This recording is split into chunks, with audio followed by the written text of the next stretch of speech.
Babalorixá, Paulo de Ogum. Nosso grupo de estudos fica assim muito honrado em recebê-lo para essa nossa conversa. A gente já teve notícias das suas obras fabulosas, mas eu queria que primeiro o senhor se apresentasse, dissesse quem é o senhor seu axé, suas origens, tradições, para a gente encadear a nossa conversa. Minhas origens e tradições. Antes de mais nada, gostaria de estar agradecendo, né, esse convite e de estar podendo colaborar com vocês para esse trabalho que é extremamente necessário para o avanço, né, a nível de respeitabilidade, quebra de paradigmas com relação à nossa religiosidade, né.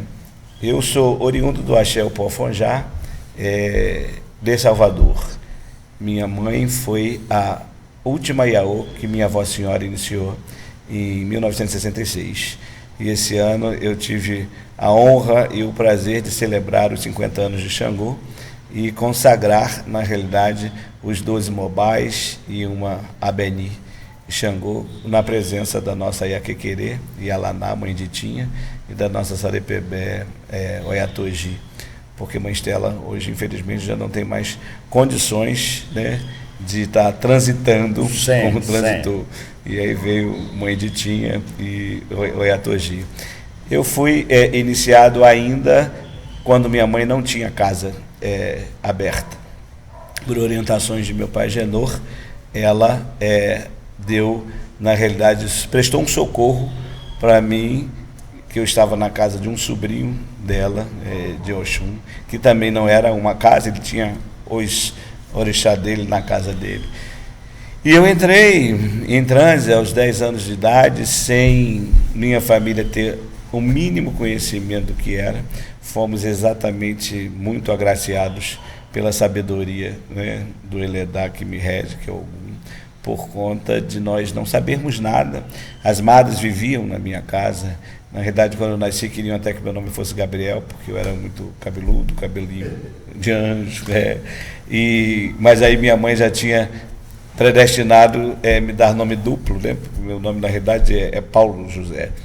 E daí eu tinha feito primeira comunhão em 8 de dezembro de 72 e fui iniciado em 74, em julho de 74.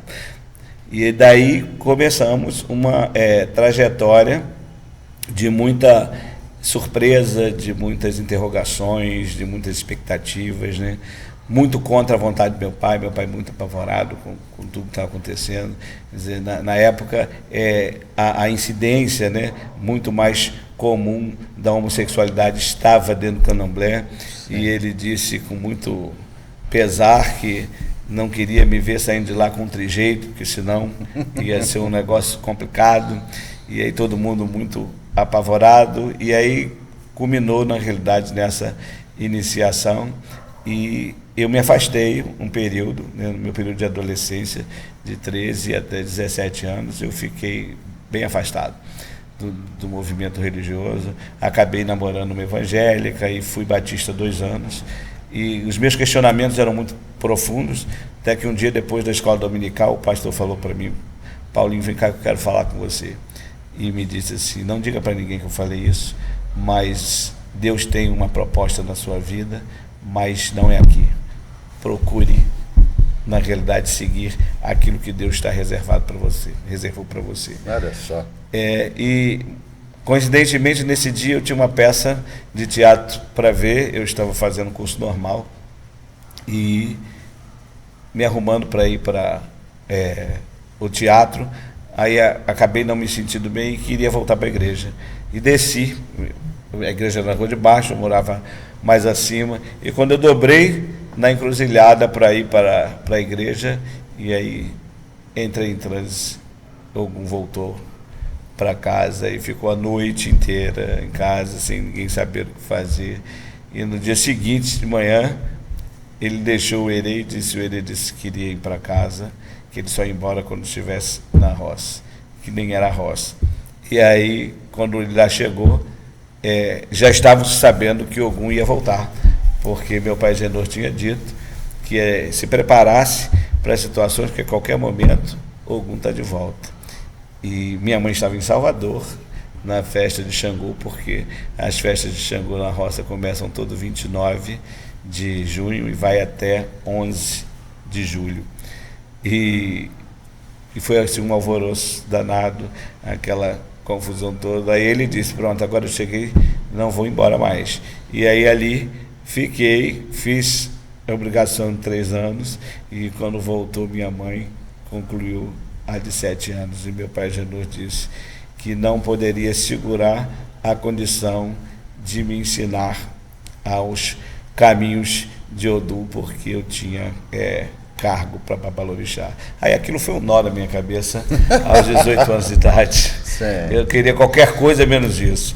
E aí Imagina. aprendi a jogar assim, movimentando, passei por um teste. O primeiro jogo que eu fiz foi para uma pessoa que frequentava lá a casa, foi Antônio Carlos Pinheiro Fernandes, nunca mais esqueci disso. E aí consegui decifrar tudo da vida dele, sim, ele está presente.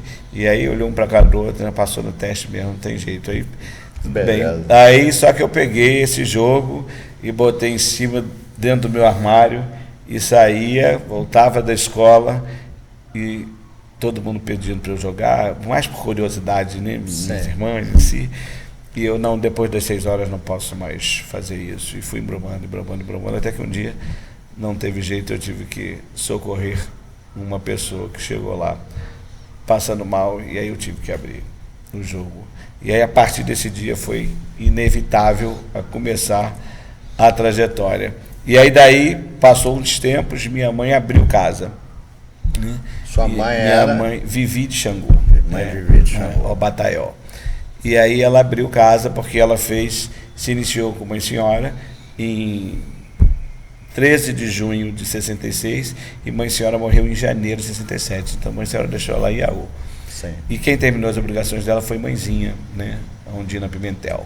Sim. Terminou a dela, depois meu pai Moacir, com o falecimento da minha mãe, foi ele que me assumiu, de meu tio Rubelino, de uma série de outras pessoas. Sim.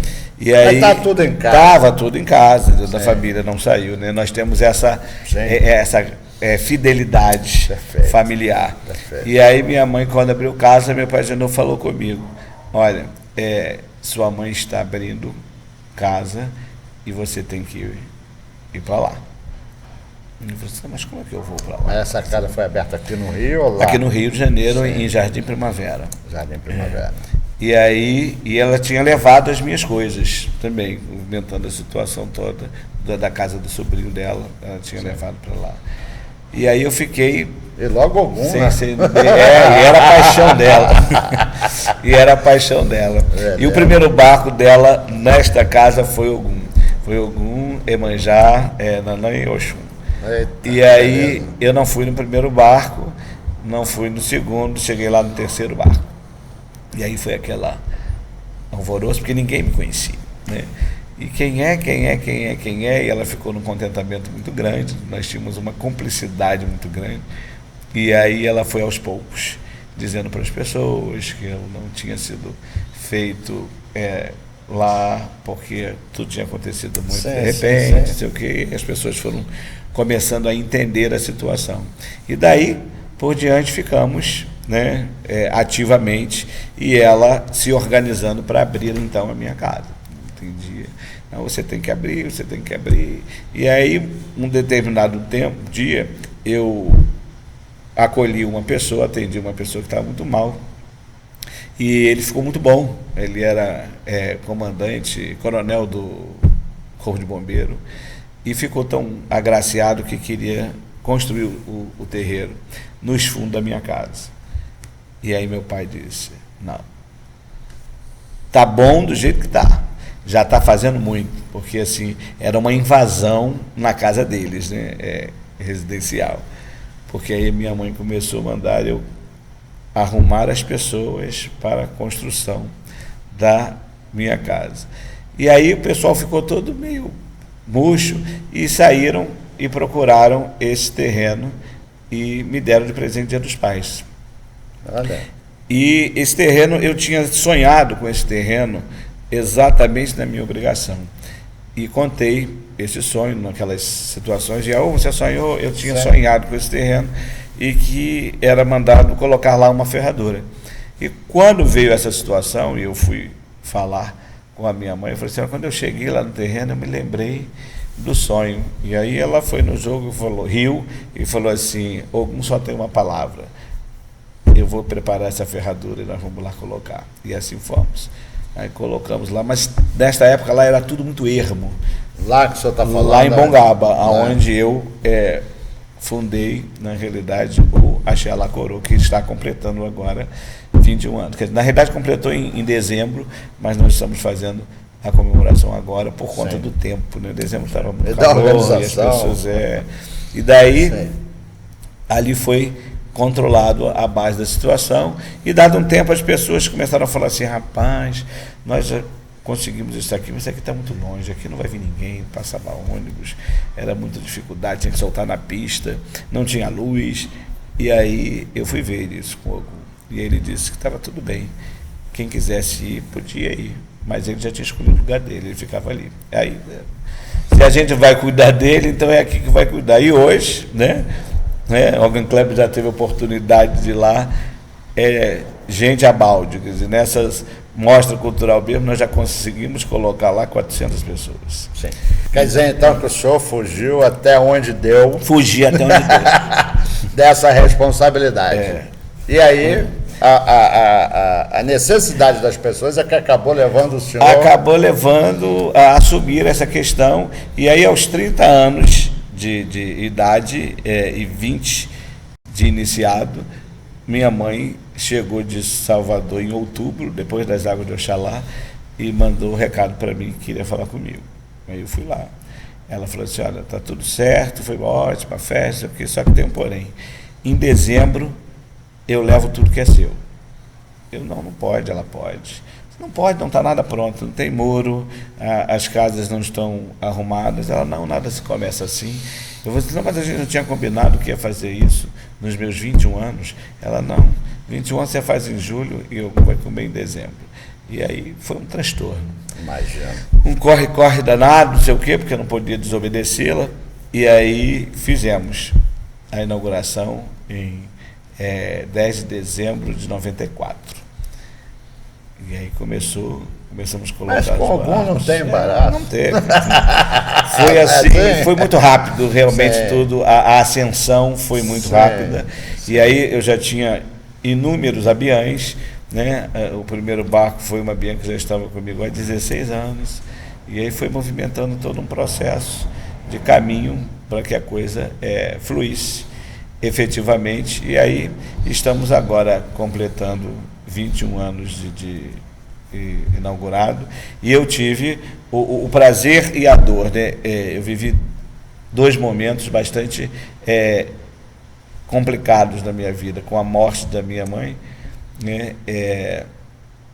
Me senti muito órfão, né, dentro da situação, porque eu estava com 2 anos e meio de casa aberta quando ela faleceu. E aí eu vim entender o porquê da pressa que ela teve de inaugurar antes de morrer. Né, porque da nossa família eu tinha mais estreitamento com meu tio Rubelino, porque era quem mais vinha no Rio de Janeiro, e aqui no Rio de Janeiro com Regina Lúcia, lá em Coelho da Rocha, movimentando, que foi até Iemodia dela que trouxe Ogum para a sala na inauguração, e Rosemary entoou lá os primeiros cantos, estou até fazendo uma homenagem para elas aí nesse convite. Kelly Rose. E daí ficamos dentro da situação. Ela tinha muita preocupação comigo, com meu tio Rubelino. E daí meu pai Moacir foi quem veio presidir o axixê dela, e aí viu que ela, quando foi fazer o axixê de 1 ano, ele me ligou antes e disse assim, Paulo, veja um espaço na sua casa e prepare um quarto para fazer o ibó. Me deu as metragens, não sei o quê. Aí joga para um dos meus pais, que eu já tinha 2 alabás confirmados, meu pai Mário e meu pai Marcelo, para ver qual deles vão assumir, na realidade, o ibó. E aí ficou meu pai Marcelo, eu falei com ele, ele riu, falei assim, eu sabia que era ele, queria saber se você ia falar a mesma pessoa.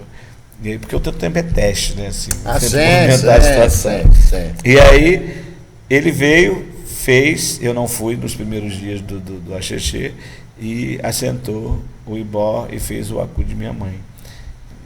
Não entendi muito bem, porque depois perguntei a ele por que foi desse jeito, e ele falou assim, depois eu te explico. Aí, feito o jogo de um ano, ficou decretado que Ogum ia tomar conta da casa. E aí foi aquele alvoroço, né? Não estou dizendo que ele vai ser o pai de santo da casa, Ogum vai ficar tomando conta da casa. Sim. E a Rubenita, que era a primeira Oxum, ficou como a Ialorixá, e ele me confirmou para Ojuobá. Aí a casa então de sua mãe teve continuidade? Teve continuidade nesse período. Meu pai, Moacir, veio e reabriu, colocando o Rubenita como Ialorixá e eu como Ojuobá. Só que esta casa era de cunho familiar, né? Ela tinha um único filho, com 2 famílias, e um marido que nunca foi assim muito adepto à religião, aceitava, mas não. E aí, com o falecimento do marido dela, culminou em o filho dela não querer dar continuidade à casa, porque estava com problema de partilhas em si. Eu liguei para Salvador para falar com a mãe Estela a respeito, e ela falou assim, eu vou procurar saber de Xangô, né? E aí a gente decide o que fazer. E aí, quando nós ligamos novamente, ela veio com a resposta de que Xangô disse que iria onde eu fosse, então que eu pegasse Xangô e levasse comigo, porque para isso eu era os olhos dele.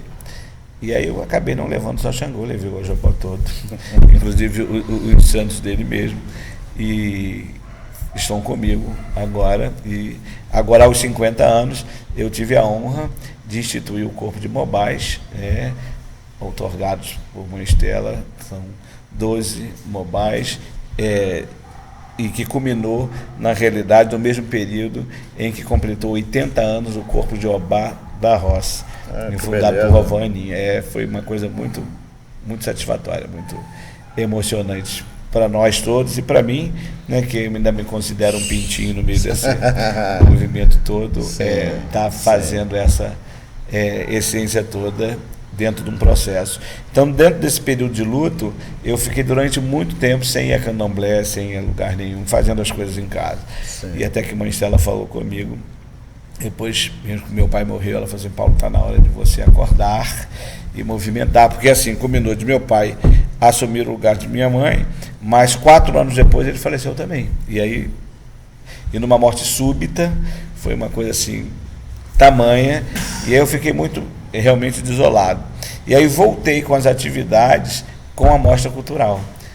Então, falei com ela, então eu vou fazer atividades culturais para poder me reaproximar das pessoas. Ela, está certo, faça isso. E aí começou as mostras e foi trazendo o movimento de volta, né, eu interagindo com a sociedade candomblessista de volta, fazendo, na realidade, até novos amigos. E daí, esse ano completa o 10º ano dessa mostra. É disso que eu queria falar. O senhor nos trouxe aqui um convite belíssimo, Leaxé Ogum Alacurô, que são 3 dias de festa. São 3 dias de festa. Eita. Nós fomos contemplados. Essa mostra dia 22, nos levou... dia 23 e dia 24 de julho. De julho. Lá na sua roça. Isso. Leaxé Ogum Alacurô. Esse uma beleza, ponto de cultura, eles nascem exatamente por resultado da mostra. Sim, perfeito. O senhor, além da questão sacerdotal, que transformou a sua casa em um ponto de cultura. Ponto de cultura. O que é exatamente ser um ponto de cultura e como é que o senhor chegou a essa conquista?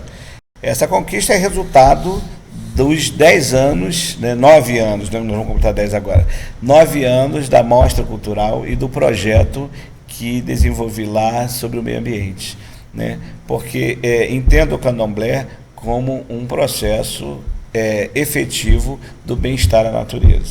E essa mostra cultural é exatamente o quê?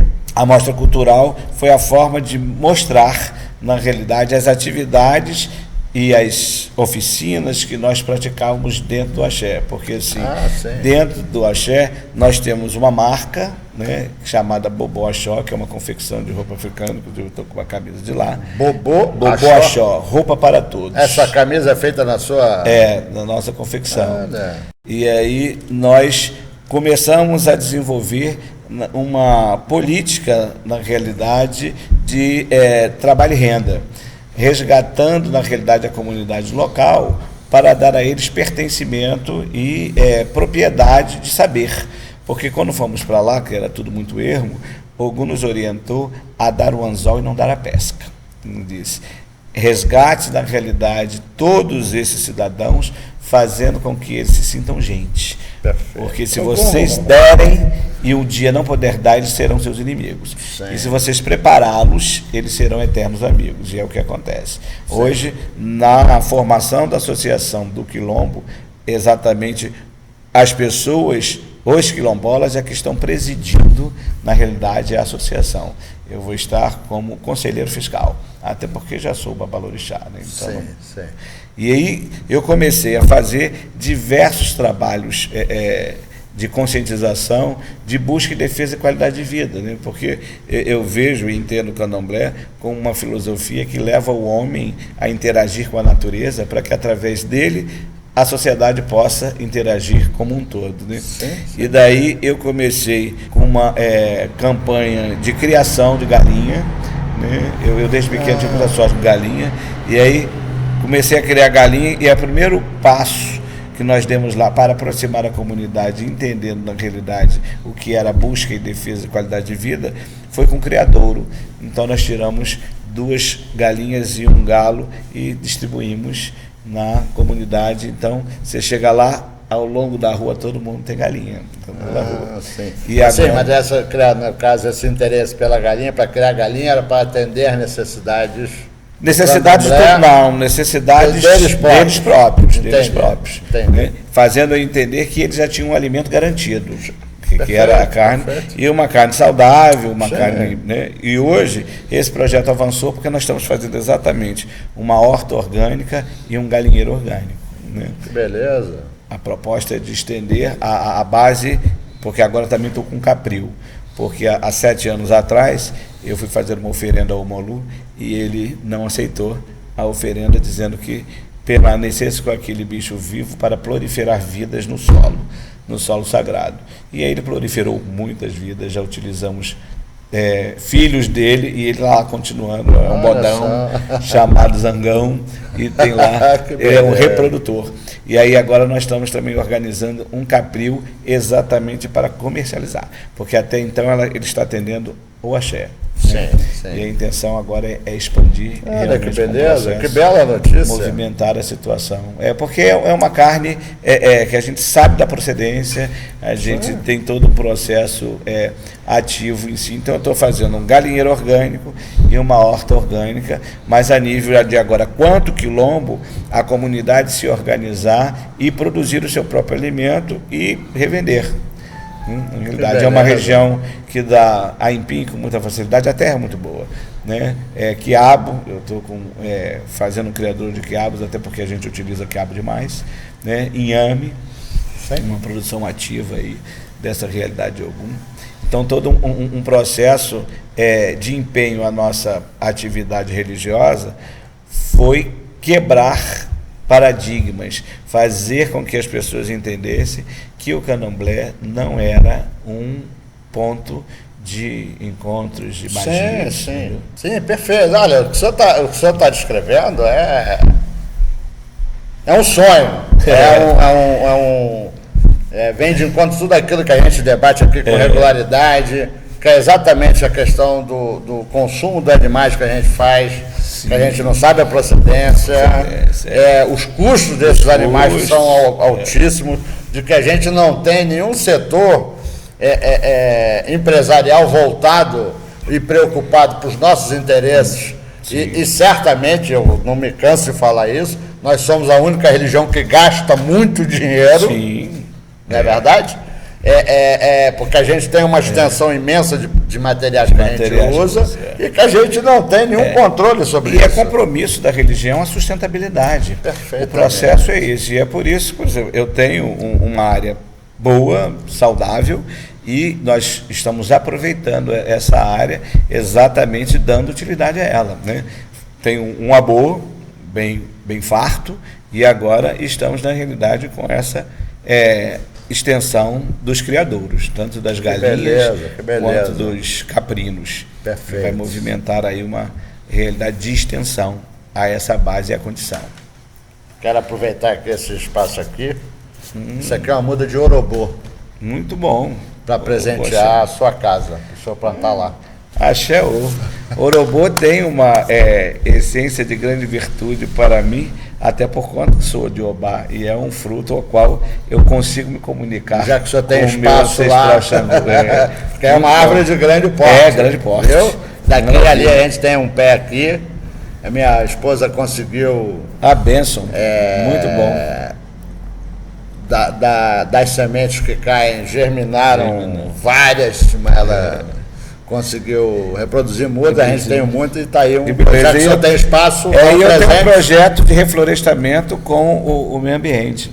Nós fazemos, todo ano a gente faz uma reflorestamento. O Gun Kleber já participou num dos nossos seminários, porque assim, a cada tempo eu busco, na realidade, uma situação que é, na realidade, relevante ao nosso povo. Por exemplo, nós falamos sobre a gravidade da doença falciforme, que atinge a sua maior parte a população negra, e que não existe políticas públicas para esse tratamento. Entendeu? Então é um movimento que se tem que fazer ativamente para dar, na realidade, qualidade de vida ao nosso povo, né? Perfeito. A busca, e hoje eu faço políticas públicas, que é para aprender melhor ser gestor desta casa que vem crescendo, né? E preciso ter, na realidade, equilíbrio dentro dessa questão para não botar os pés onde eu não alcanço, né? Perfeito. E aqui o nosso grupo de estudos acabou, a origem dele foi justamente pela falta de articulação dessas iniciativas, desses debates, como a gente estava falando ali anteriormente. Tem um monte de gente boa, porque o candomblé, na sua forma geral, apesar de toda essa demonização que eles fizeram, o candomblé é uma religião, no meu entender, universal. Porque ela nos dá exatamente esse conhecimento sobre a vida, o pós-vida, e a gente se relacionar com essa natureza na nossa renova da forma mais equilibrada possível. E nós começamos a juntar gente aqui, começamos justamente a dar visibilidade a esse tipo de iniciativa, e quanto mais o tempo passa, mais pessoas fabulosas como o senhor, a gente descobre que estão no candomblé, contribuindo de uma forma grandiosa, contribuindo de uma forma plena e verdadeira naquilo que realmente atende e aquilo que realmente é o candomblé, na sua concepção mais global, mas que eu não conhecia o senhor.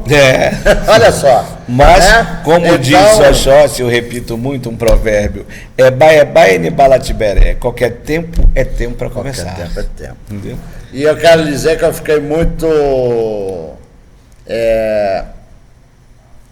não só satisfeito, mas fiquei muito orgulhoso de conhecê-lo e saber que tem um sacerdote da nossa religiosidade, apesar de tribo diferente, mas que tenham esse tipo de projeto. E isso é uma coisa fabulosa, né? E quero já me oferecer para ir lá conhecer. Com certeza.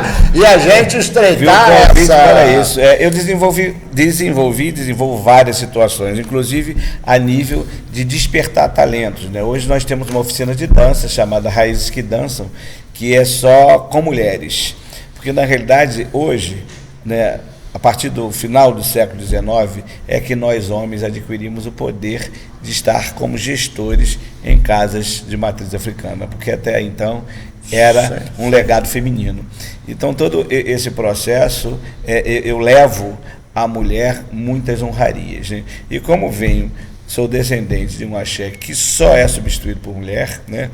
Eu tive a honra de quebrar esse paradigma com a minha mãe de santo, porque Xangô escolheu a mim, né? Mas ele abriu a minha casa primeiro, né? Sim, então, sim. por isso que eu fico muito feliz sobre isso, porque tem um provérbio que diz: Orobolobi babami, o orobô é o obi de meu pai, né? Movimentando a essa questão, fomenta a veracidade e a responsabilidade desse trabalho, né, que vocês estão fazendo e que vai favorecer, na realidade, para quebra de paradigmas de uma forma muito mais ampla, né? Olha só, eu tenho certeza que a gente tinha muita conversa aqui, você deve ter muita história, mas nós temos um tempo limitado. Eu queria saber o seguinte: os irmãos, os companheiros e companheiras que têm interesse em conhecer o Ilê Axé Ogum Alacorô, as iniciativas do seu axé, procura onde, acha onde? Você tem Estão um abertas, site? nós temos um site, botar Ogum Alacorô. E aí abre, tem tudo lá, tem o nosso calendário, tem a palavra do mês, porque eu criei um hábito, porque eu sou professor de formação e depois migrei para a saúde, fui fazer terapia natural e hoje estou fazendo políticas públicas para poder movimentar a questão de uma administração mais organizada. E dentro disso eu tenho uma preocupação de quebrar paradigmas mesmo da religião e criei um corpo de Alafetibó, que é um corpo de ouvintes que ouvem todo mês, no segundo sábado do mês, eu faço uma palestra para falar do orixá que inicia o mês, porque no axé nós temos o hábito de fazer um cerimonial chamado Ossé. E este cerimonial é feito individual a partir do primeiro dia do mês até o 7º dia, de acordo com o início da semana, a orixá regente daquele dia.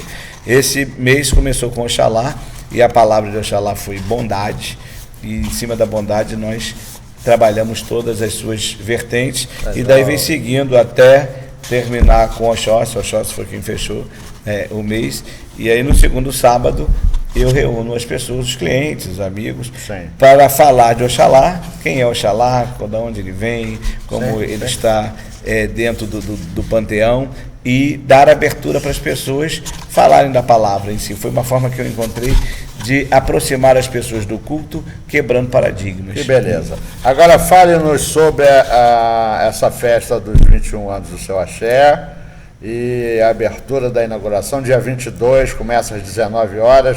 Como é que vai ser essa programação? Dia 22, 23 e 24 de julho. 22 será um seminário que já estava programado, porque se for ler esse convite, vê que ele não foi produzido por mim, né? Sim. É produzido pelos os omorixás, sim, que contam na realidade essa belíssimo. Trajetória desses 21 anos. E nós vamos fazer, eles querem dar, na realidade, o depoimento dessa trajetória, como construiu tijolo por tijolo, a época que se lavava a telha, enfim. E aí nós vamos aproveitar e estar inaugurando o ponto de cultura, que vai nos possibilitar desenvolver ainda mais projetos dentro do terreiro, e hoje com algum respaldo, porque nós estamos chancelados pelo governo federal. Sim.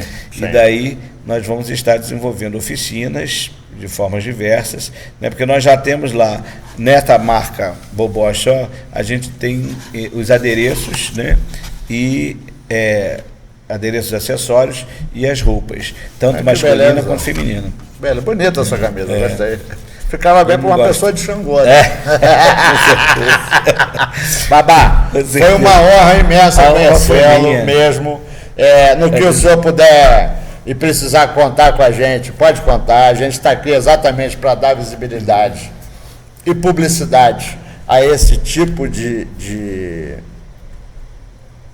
iniciativa, porque isso, na verdade, o que me emociona, porque isso é um trabalho efetivo.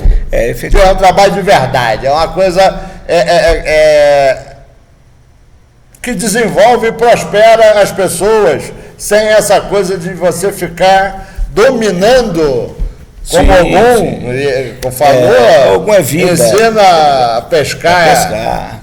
Ogum é vida e é contínuo, né? Perfeito. Então todo o processo que nos leva é ver o outro melhor. Sim, né? Esse é o nosso objetivo. No dia 22, nós vamos estar confirmando o primeiro cargo africano. Eu estive na África e lá foi uma surpresa para mim muito grande, porque eu não fui à África para isso.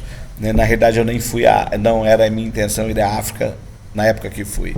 Mas Ogum encaminhou. E quando lá cheguei, fiz uma consulta oracular, eles pediram uma cerimônia e eu acatei, só que não sabia o que era. E quando cheguei para fazer a situação toda, na realidade foi uma consagração a Laxé Ogum, porque eu tinha todo um orô de Ogum e que eu tinha ele escrito, orientado pelo meu pai Moacir, que me disse: eu não fiz, mas você vai fazer.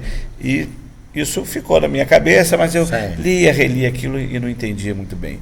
E quando cheguei na África, que vi lá, nesta aldeia em Saqueté, que por coincidência foi na mesma aldeia que meu tio Rubelino também foi, na realidade, consagrado, e Pierre Verger, passou por lá, conheci a casa que Verger ficava,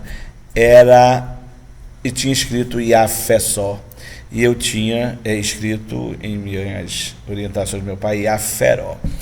E aí comentei isso com o Balauê, Fé só e Feró quer dizer a mesma coisa, ambas acalmam. E falou isso. No dia da consagração, que eu não sabia que era, eu estava lá sentado, tinha feito as oferendas em si, e veio uma pessoa e me pegou pela mão, perguntou se era eu, e me adentrou à grande floresta de Ogum. E ali me consagraram, teve uma saída divina, eram mais de 2.000 pessoas, uma gritarada, uma coisa assim que foi marcante. E quando eu cheguei ao Brasil novamente, o Abu, que foi quem nos conduziu à África, falou comigo: agora eu vou te revelar uma coisa que não foi permitido revelar lá, você tinha que chegar aqui primeiro. Aquela cerimônia não acontece naquela época. Aconteceu porque quando foi fazer o jogo para o Festival de Ogum, ele disse que não queria porque ele estava esperando um filho dele que estava para chegar. E quando você jogou, ele disse: é esse aí. E aí foi uma coisa muito divina. E aí agora eu vou estar confirmando oficialmente o primeiro posto africano no dia 23 de julho. Perfeito. Uma beleza. Babá, foi realmente uma honra. A honra é minha. Vou fazer de tudo para aparecer lá. E pode por favor, são 3 dias de muita satisfação, porque são conquistas que o tempo nos proporcionou a fazer. E nós vamos aí estar contando com os irmãos para compartilhar da nossa felicidade, porque realmente eu estou muito feliz. Por isso que eu disse no início que são momentos distintos, né? A tristeza por não ter mais minha mãe, por não ter mais meu pai Moacir ao meu lado, por mãe Estela não estar em condições de estar, né? Mas agora, recentemente, nós perdemos uma outra joê, né? Mãe Nivaldo, da casa de Oxalá, ela era de Oxoguian e a joê da casa de Oxalá, e nós estamos na realidade em meio que luto, mas infelizmente existem coisas que não podem parar. E nós vamos dar muito obrigado, e pode contar que a gente vai aparecer lá, né, Kleber? Axé, assim seja, assim espero. Axé.